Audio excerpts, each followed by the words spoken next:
All right. Oh, he started recording for us. So what's up, everybody? I'm super excited to have my brand, our bestie, Marianne from Design Your Own Blog. She is the ninja behind understanding all the madness that goes behind blog design, including the dreaded CSS that we're going to talk about tonight in our brand and our Twitter chat, which we're very excited about. That's right. But so you want to do like a little spiel and tell us who you are, what you're all about? Sure. I am Marianne Manthe. I run a blog called Design Your Own Lovely Blog. And basically I teach and inspire DIY designers to, or would-be blog designers to design their own blogs through inspiration, tutorials, feedback, all that good stuff. Lots of epic shit, guys. She has so much stuff on her website. I always tell her, like, stop creating new content. Start repurposing. Because you have so much great content. You have a couple ebooks that literally break shit down bite size by bite size. So check her out. I'm going to put a link. Is it Design Your Own Blog or is Lovely actually in the URL? It's not, right? Either one. But the main one is just designyourownblog.com. I'm going to put her link in there. You guys go check it out. Get on her list. She has an epic Facebook community. So I want to dive in today, and I want to pick your brain all specifically about the design end of blogging. Easy! Have you guys formally met? Am I connecting right here? No. Hello. Lou, meet Marianne. She's epic. Marianne, meet Lou. He's okay. I'm just kidding. Come on now. I know. Look at that tan that he has. He left me last week to go to Caribbean Cruise. Yeah, look at that shit. Yeah, you need to wear a turtleneck. Like, clearly the shirts were a little bit higher. You're okay, though. I'm peeling over here. We don't vote. Look at that. Even the watch tan, like, damn you. I know. Oh, just bitter. Just So glad you're here. So glad I'm here. Yes, we are excited to have you back, even though I just been giving you a lot of shit. Yeah. So we're going to dive into blog design today, Lou. So I am loaded up with some questions, but throw yours in the mix. And I'm going to start where I always like to start with the mistakes first. So riddle me this, Marianne. What are the 3 most rampant mistakes that you're seeing in blog design right now? Let's just drop some knowledge right here. Right. So the biggest mistake that I see is image optimization.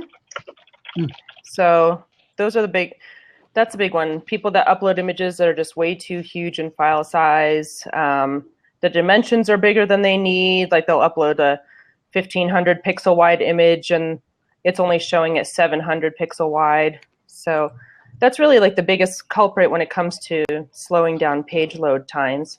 And do you have a free tool that you like for optimizing? Oh, you had to put me on the spot. Sorry. I have one. I like compression.io. It's free. Yeah. That's what I use. I agree. The one step that a lot of bloggers miss is that they have to, once they create it, especially in Canva creates fucking enormous images. Yeah. You have to optimize. It doesn't change the size of your image. A lot of people don't understand. Optimizing changes the size, the file size. The file size, right. But before you even do that, you want to resize the image to, 700 pixels wide or however wide the column is in your blog. Right.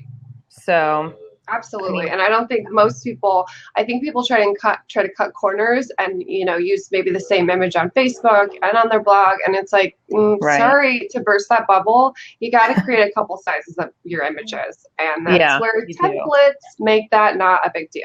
So, all right. So we got optimizing images. What's biggest mistake number 2? Well, the next 2 are kind of obvious, but too many colors. Lots of people just kind of go crazy with colors or don't stay consistent with them. So the main thing is just keeping it simple, study your target audience, find a palette of like 2 or 3 colors, and just use those as your main colors, and then maybe some tints or shades of those. But I would stick with those until you get comfortable with them and can gradually add another complementary color in or two. Sorry, this echo is like really throwing me off. I know. So trust me, I was right there an hour ago, so I totally get it. I feel like I'm mumbling. No, we're just hearing. No, we're not hearing. Are you hearing it echo, Lou? No, I'm not hearing it. Nobody has said that they're hearing it. So it's just me. I always have technical issues. Yeah. Well, at least it's not me. I'm just excited about that. I'm usually the big giant tech issue. All right. So we've got colors. Yes. Right there with you. Colors, not spewed everywhere, and stay consistent. Yep. Same exact thing. Start with 2 good readable fonts that you'll use for your body copy and your headlines. And it's perfectly fine to use the same font for both. And then pick one accent font that is meant to be an accent, which means that it's used sparingly. So that would be like a script or a display font. Yeah, something handwritten. Fancy, right? Yeah. Yeah. And if you use Comic Sans, you should be taken out back and shot. Absolutely. Like that and papyrus. Oh God. Oh no. Yeah, every single yoga studio uses papyrus, I think. Oh, I know. It makes my eyeballs hurt. It makes them bleed when I see that shit. I mean, I don't even know. Like, how can we rid the web of Comic Sans? Like, how can we do it? Like, just like, don't even offer it. Why the fuck are people offer it? Like, get the files off the net so people aren't tempted to use them. It's awful. All right. I have to get rid of it. I know. Lobster font is another one too. It's kind of newer, but it's so outdated now. I know. Yeah, I hated using it because I think it's like one of those Canva fonts. Like when Canva first came out, they only had 6 fonts. Yeah. And it was like Lobster was one of them, and it was all the rage for 10 minutes. Yeah. Well, and I think that's the only reason I don't like Canva is because you can't use the other fonts. But at least they've grown the library, and there's not only 4. Yeah. I think in Canva for work, you can use your own fonts. Yeah, I think you're right. I don't have that. I don't either. I use Adobe, so I'm not in the know about. Do you know, Lou? You use Work, don't you? Because it will basically assign you your brand colors. So like mine are typically blue, so it'll give me some blue templates and like I think I use Chunk 5 a lot, so it'll give me like a specific font, so that my templates are already sort of branded. Because as Trey knows, I have the attention span of a gnat, so my branding goes all over the shit's creation. I have to tell you that one of my friends texted me this morning and said, "Oh my God, are you actually on the side of a building? Where is that building?" Like Lou created an image that you just like put the person's picture in and it makes it look like it's on the building. That dumbass really thought I was on a building. I'm like, God, no. That's not what happened. I said, Lou just has some skills, and that's a promotional image. Let's not go crazy and get a flight out to New York City or some shit. Hey, that's awesome. Tech girl Crystal, can somebody catch me up? Do you want to do a quick re-intro and what we're talking about today? Yes, absolutely. So we got my girl, Mary Amanthe from Design Your Own Blog.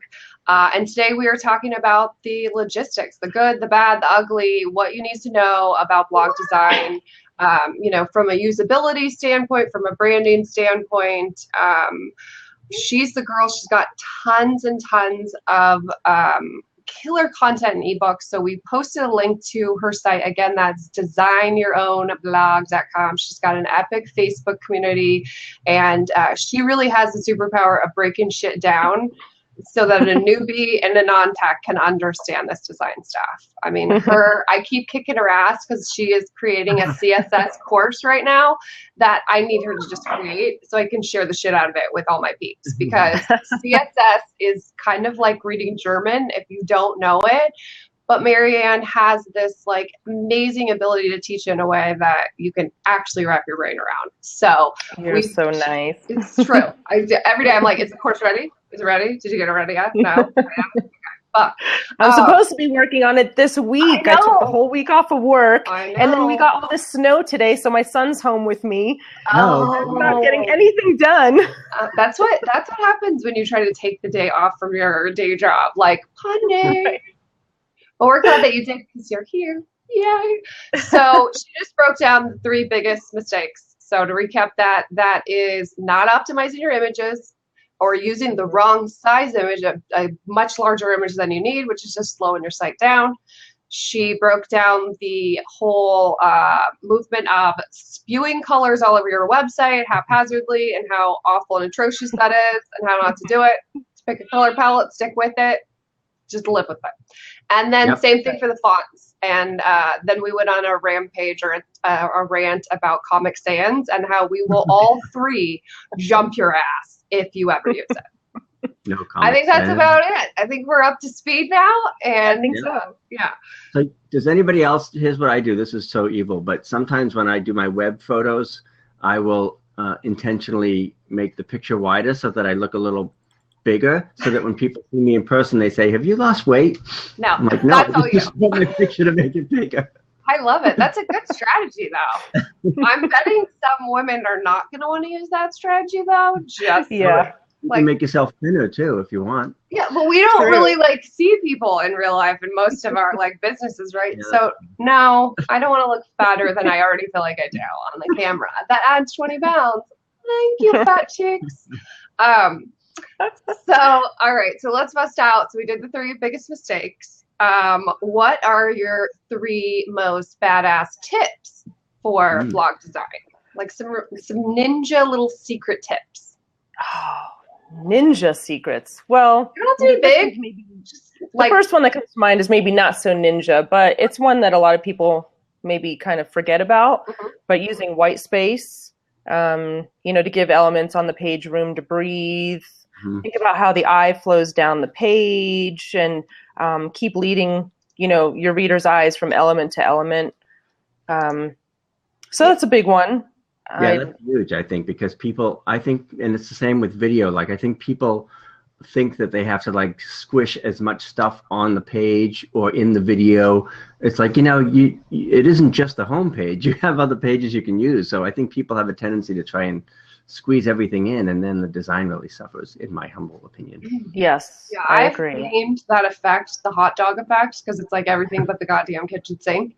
So, and I see a lot of people doing this in their header because, right, we're still talking about this hypey above the fold shit, right? We've all learned to scroll. I'm so sick of above the fold. Me too. And this misconception that you need to stick everything in your header so that they know everything about you, because that's the way we want to learn. Like Marianne said, even in your header, you want white space. In your nav bar, you want white space between your header and your nav bar. You don't want your nav bar pushed right up against your logo in your header. You want nice open space. This is not about filling every space. It's about creating a readable, eye-devouring site that you can stay on. If there's too much, it's just overwhelming and people are going to leave, right? Yeah. Padding. Absolutely, which she's going to teach you in her CSS course when she gets done. Right. All right, so ninja tip number 2. Any plugins or any other cool things that you want to talk about? Well, one that I thought about was, I think we lost Lou. Yeah, I think he's having some tech issues. I know. Or he went back to go have his tan. Maybe his tan is burning. Oh, boo-hoo for Lou. Okay. So one thing that I like to suggest to people is to not use pure black. Yes, I love on that the one. web. It's too high contrasty, especially when it's against white. So using a very dark gray that looks black but is not quite black is so much easier on the eyes. You nailed that one.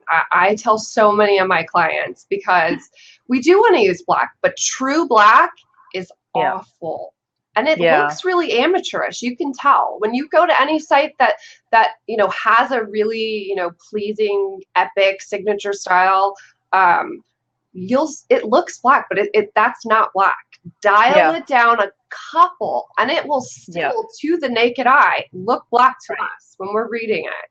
But exactly. love that But one. it's just this tiny, subtle difference that really makes a difference. I was gonna say, but it's it's so subtle, but the difference it makes is huge. Yeah, exactly. Love that one. All right, number 3. So the other ninja thing tip. is to always keep your user in mind. Use language that's clear and simple to understand. Because I've seen people that try to use, clever little, words for their menu that, maybe to them they think it's original and cute and whatever. But you know what? Just use about me. Yeah. Don't use like, I don't know, something crazy like. Yeah. Like to explain that I have to try and figure out what does that mean? Is that what your about page is? Just tell me clear and simple. And I like personally to see in navigation menus like 1 and 2 word menu items, and that's it. Yeah. And I see people sometimes they use like full on phrases. Yeah. Or it has to create a double line. Like it's like you should never have a double line in the nav bar. The nav bar shouldn't be like as chunky as the header, right? It should be like this nice thin thing that allows you to click on shit very easily. And I agree. Like save the creativity for other items. Yeah, right. Nav bar. Yeah, like your post titles, be original but use keywords. Make it searchable, make it enticing, clickable. Absolutely. But in your navigation, just simple is best. Marianne, how do you feel about those crazy flash pages where the images kind of zip across the top of the page all the time? Say that again. Sorry, my son was singing in the background. I could hear him. He sounded great. Yeah, bring him on. I can stand up, right? My question was, the pages, a lot of times the templates and the themes that you buy have those crazy sliders on top, which I personally dislike, but how do you feel about them? I'm not a big fan of them. Are you talking about like a hello bar? What are we talking about? No, sliders, like image sliders, right? Oh, yeah, I have that on my homepage, but I'm in the midst of changing that. What do you think about those? My homepage does, yeah. I mean, they've come a long way. They used to be really kind of poo-pooed because they were bad for SEO because of the way they were coded. Like you would have multiple H1s on one page, But I know that they don't do that anymore. But it's just, they're kind of distracting. People usually just don't pay attention to them. Either they go too fast or they go too slow. It's almost like people have ad blindness to them. So they just skip right past it. Right. So to me, I just think it would be a better use of that space to have like a really good image that, maybe has like a really good headline or whatever that is, a good selling point. All right. Side note, Pablo, we will totally let you come on at the end, but right now we're going to. Yeah, I tried to let him on, it keeps popping off. I know. But we'll let you on at the end. So yeah, that's why I'm going to change mine. I mean, I liked it because I had the branded images on the first, and it was just 4, and it's like my 4 main offers, but I'm in the same place. It's just kind of too old school. I'm ready to dump it. I'm ready to have like one image. I don't know. I think I get it though. I have things that I'm afraid to let go of sometimes. Yeah, that's what I'm saying. I think that sometimes there is some aspects I feel like are to teach their own. Like there are things that a year ago I would have said like, oh no, or hell yeah. That now I'm like, I don't know, And then the other thing is like, don't do to your visitors what you don't like done to you. So I hate pop-ups. Yeah. I get super fucking angry when I show up and 2 seconds later your shit's in my face. Like I don't like it. So I don't have any pop-ups on my site. I despise them. I think they suck. I don't enjoy them. So I don't want to do them to my peeps. So I think there's a certain amount of things when it comes to your blog design that is to each their own. If you think your people will enjoy that, it's not something that bothers you, then try it. And chances are at some point you're going to change your mind whatever way that is. Like I said, there are things that a year ago I was just dead set against. And the hello bar. I was like, no, on the hello bar. But now I've come around. That doesn't bother me. Yeah, well, exactly. Now I've come around and I'm like, I dig the hello bar. I'm cool with the hello bar. That's right.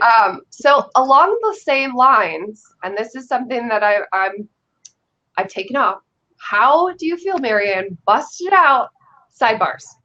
Distracting or not? This is, I feel like, $1 million debate.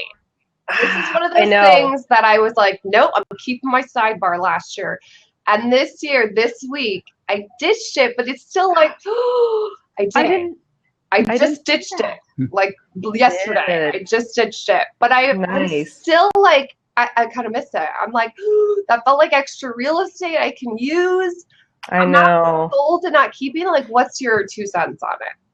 So, yeah, I can't say I have an answer for everyone because I think, at the end of the day, it depends on what your needs are, what you feel that your users' needs are, the goals of your blog. Yeah.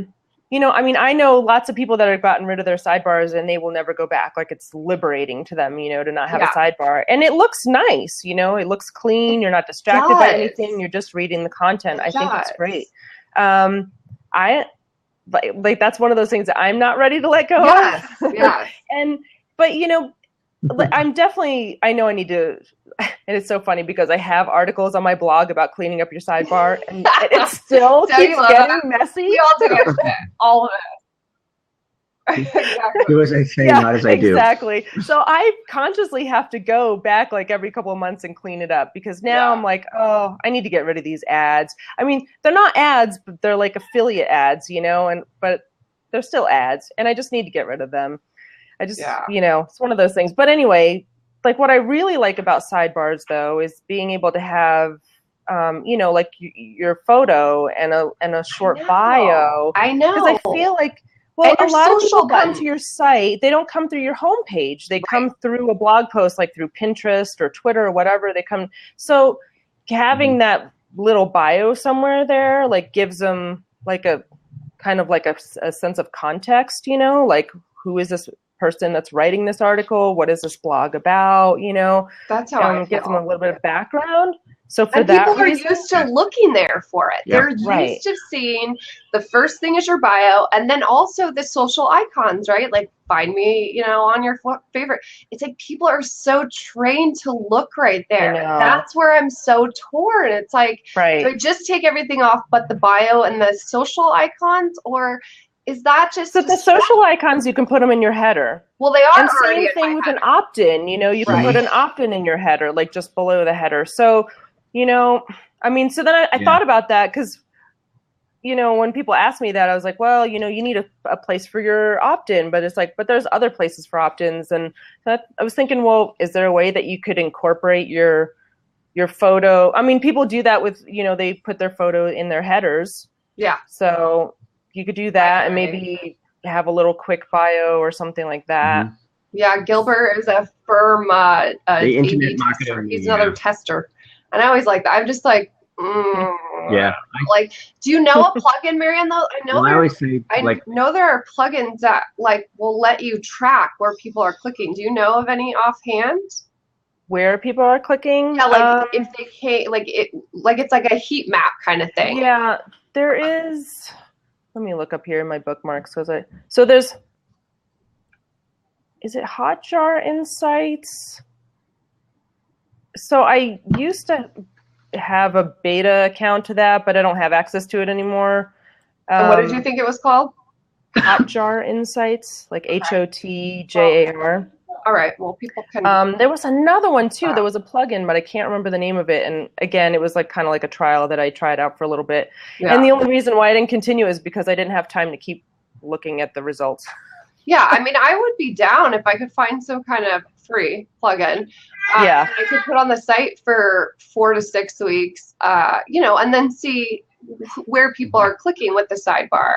I feel like that might, sway me one way or the other. That damn scale is saying, but did you take it off because that's what's trending? Hell fucking no. I don't do shit because of what's trending. I don't give a fuck about what's trending. I took it off because I think I want to keep people focused on what's in my content. So a lot of my blog posts have content upgrades or they're mini courses, and there's a lot of opt-ins, and I don't want people getting lost clicking on all this sidebar crap. I want them to go to that post and I want them to do what the goal is for that post. And I want to see, so I'm going to give it a couple months, and I'm going to see if I feel like that damaged any engagement or opt-ins, and then, go from there. That's what I said, I might install a plugin that might be helpful for me. But to answer your question, sweetie, absolutely not. I didn't do shit because it was trending. Yeah. And I would say that too, I mean, it does seem like there's like a big trend to, for everybody to just, let's get rid of our sidebar this week and let's do this next week. And, don't do things because it's trendy. Do it because it works for you. Right. Or do it because your sidebar is just too cluttered and you can't keep it under control. Yeah, both of us. I'm like, there was a lot of shit in that sidebar that even if it comes back, it needs to come back cleaner. Yeah. And you're right, because a lot of... Well, I still think that you should have an opt-in on every sidebar. I mean, I believe as an internet marketer that you have to have an opt-in on every page, or at least some way for the viewer to interact with you. Maybe it's just comments under a blog post, but for sure, I don't want to lose that interaction, even though I don't like the distraction. I actually, so I have an opt-in in my header. I have one in my sidebar. I have one in my footer. I also have one at the bottom of every post. Yep. On my about page, like landing pages, all that. And I just recently converted from MailChimp to ConvertKit. And before I did that, I was like, I should probably see which forums were performing better before I leave. Yeah. And so I went through and I was actually really surprised to find out that the header was the highest converting, the sidebar was the second. And my post footers, not that good at all. I was really surprised at that. Well, that's what I'm stoked about for my switching to ConvertKit, because I never had that capability with iContact, who sucks. Right. So yeah, I'm seeing that now too. Like I said, I finally came to a place where I was open to the hello bar, and it's kicking ass. It's getting me, I think, more opt-ins than that typical bottom opt-in of every blog, at the end of every blog post, like you said. I don't think mine is doing as well either. But I never had an opt-in in the sidebar. I only had them in my footer and in my blog posts. So I think the hello bar is helping me. Again, that whole opt-in in the sidebar was like icky for me. I tried an image where you click the image and it would lead to a lead box. That was like better for me. I just don't like, again, the look of the form. Like it, I don't know. No. Sketches, no. I don't like it on other people's sites. So again, I don't want to do it on my site. Now, I know this isn't really a design thing, but we're talking a lot about like choosing things for yourself. And, the sidebar is a big topic now. Last year, the big topic was blog comments and removing those. Oh, yeah. I think that's such horseshit. But where do you guys, I mean, these are the peeps that are allowing us to do what we want to do. Like, to be. I know. So just shut them off and not hear what they have to say. I know. I think it's kind of, I don't know, it's kind of selfish. That's what I think. I think it's like just horrible etiquette. Yeah, I think so too. Because I don't leave a comment on every post that I read, but sometimes I do. Like I have a legitimate question about the post or whatever that is. And I guess I could, click around, try to find your Twitter and maybe ask you there, but it just kind of feels out of context. Whereas if you're asking it in the comments at the bottom of that post. Yeah. And and then that's another thing too. If you have people that have comments but never bother to answer them, I mean, it's like, if you're not going to answer them, don't have them on. That's just right. As soon as I go to a blog post, if I was going to comment and I see that there is no comments from the brand owner, that's it. But I will not leave. Why? It's like, it's a form of like how we get engagement, how we can create conversations with our readers. Why the hell would you? I agree. I kind of feel like it just looks like it's an ego boost. Like, oh, look at all the comments I got and I didn't bother to reply to. Yeah, exactly. So I don't know. I check my comments every couple of days. I don't do it every single day. I do it when I have time, but I always answer. Yeah. Especially if somebody has a question. Yeah. Same thing for guest posting. It's like, if you're going to guest post, then you also need to go over to that person's blog and you need to be active on that post. That's true. I don't like when other people do that too. Like, it's like the actual writer never says anything, just the blog owner. It's like, that's, I feel like that's part of the magic and epicness of a guest post. So if you just don't interact with those people, why would they want to then go opt in for your shit so that you can just ignore them officially? Like, it doesn't really make any sense to me.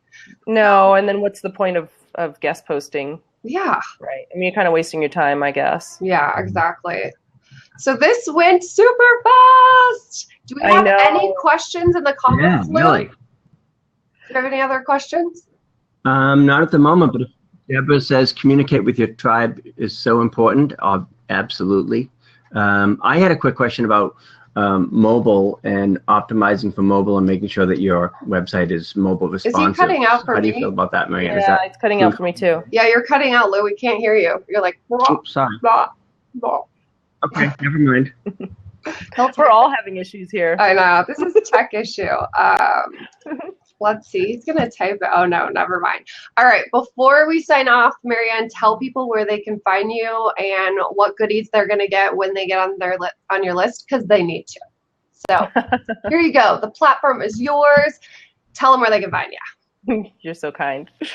Well, you can find me at designyourownblog.com. where I share tutorials, inspiration, design lessons for anyone who's interested in DIY designing their blog. I also have a private Facebook group called Blog Beautiful, and that's just for my email subscribers. So you need to go to my site first and subscribe, and then you'll be accepted. But it's a great place to get feedback if you're working on a design or you're working on a new logo or trying to figure out your colors or anything really related to working on your blog. There's a lot of people in the group. I think we're at like 4,500 now or something like that. Yeah, Donna. So it's pretty active. Yeah, Donna's like saying yours. in the comments. Yes, but yours is kick-ass too, and Donna's even given you like it's an epic Facebook group, so she's loving it. And one more shameless plug: our Twitter chat tonight. We're just gonna do this since Lou's just like over there. We're just gonna just shamelessly plug the shit out of ourselves, Lou. Sorry. Right. So brand hour, hashtag brand hour, Twitter chat. We are talking CSS tonight. So we are busting the German, and we're going to talk to you and help you wrap your brain around coding your website so that you can customize it with all the branding goodies like your color palette and your font theme and all that good stuff. So if you guys are going to be around 7 p.m. Pacific, 10 Eastern, 1 hour on Twitter, hashtag brand hour. We'd love to see you. We'd love to help you out with CSS. So that's it for today. Thank you so much, everybody, for coming. Thank you. Thank you, guys. We're glad that you were back, Lou, even though little tech issues, but we still love you. That's and your tan face. All right. Bye, guys. Bye.